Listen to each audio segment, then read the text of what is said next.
वाढतीये। सुषमा अंधारेंच्या बोलघेवडेपणामुळे पक्षफुटीच्या वाटेवर आहे। कृष्णा पाटील आष्टीकर यांनी हा दावा केलाय। आम्हाला पैशाची गरज नाही असंही कृष्णा पाटील आष्टीकर म्हणाले।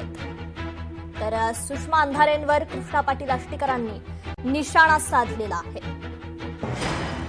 मी आजही ताईंना सांगतो की वेळी सावध व्हा। हे असल्या तुमच्या बोलघेवडेपणामुळेच पक्ष फुटीच्या या उंबरठ्यावर आलेला आहे आणि तुमचं हे असं बोलणंच हे कदाचित ते कुणाला तरी सगळ्या लोकांना बोचतंय म्हणून बाजूला सरकले असावेत। मी मिलिंद नार्वेकर साहेबांच्या कंटिन्यू संपर्कात आहे। अहो मी सोडा, पक्ष सुद्धा संपर्क करण्याचा प्रयत्न करतोच खासदार साहेबांना सगळ्यांना। आता शेवटी त्यांनी का बरं हा निर्णय घेतला, म्हणजे आजही आता बरेचशे लोकांनी आमच्यावरती सुद्धा टीका केली का पैशासाठी वगैरे हे इकडे तिकडे गेले। आज आपणही आता आमच्या आष्टीच्या निवासस्थानी या ठिकाणी उभा आहात। काही आवश्यकता नाही आम्हाला पैशांची। हा निर्णय का बरं साहेबांनी घेतला हे आम्हाला सुद्धा कुतूहल आहे। कशासाठी हा घेतलाय ते आपल्याला फार स्पष्टपणे सांगू शकतील, पण पैशाची वगैरे आम्हाला काही अपेक्षा नाहीये आणि तशी काही आम्हाला गरज भासतही नाही। देवदयाने आम्हाला पूर्वीच खूप काही दिलेलं आहे, वाडवडिलांपासूनच त्या काळापासूनचे आम्ही पाटील आहे आणि आजही पाटील आहे, त्याच्यामुळे फारसं काही असं फरक पडत नाही पैशा वगैरेचा आम्हाला। वाशिमच्या अल्लाडा प्लॉट परिसरात रस्त्याची दयनीय अवस्था झाली आहे। पावसाळ्यात रस्त्यावर पाणी साचत असल्यानं जनजीवन विस्कळीत झालंय। खराब रस्त्यावरून महिलांनी संताप व्यक्त केलाय, तर रस्त्याचं काम तात्काळ सुरू करण्याची मागणी। 8 महिन्यापासून रोड खचला आहे ना, आणखीन काही काम झालं नाही।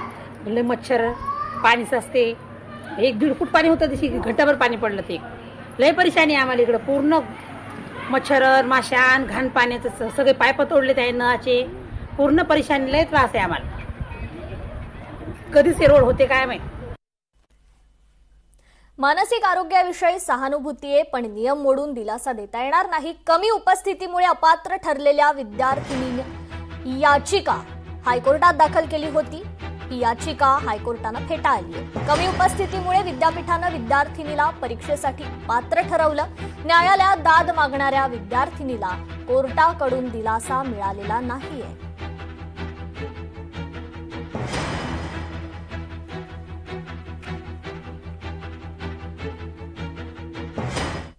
नाशिकमध्ये अंमली पदार्थ विरोधी मोठी कारवाई करण्यात आली आहे। नाशिक रोड परिसरात 18 लाखांचा एमडी ड्रग्ज साठा जप्त झालाय। 320.85 ग्रॅम मेफेड्रोन ड्रग्ज जप्त करण्यात आले। नाशिक रोड परिसरात एकाच रात्री 2 ठिकाणी छापे टाकण्यात आले। 3 संशयितांना अटक करण्यात आली आहे, तर 2 जण मात्र फरार आहेत।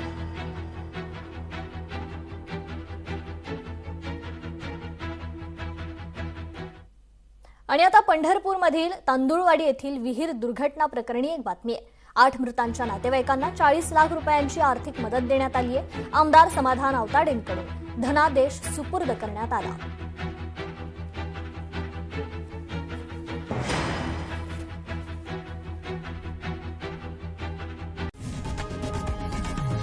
लोकशाही मराठी ऐका, पहा, जागरूक रहा।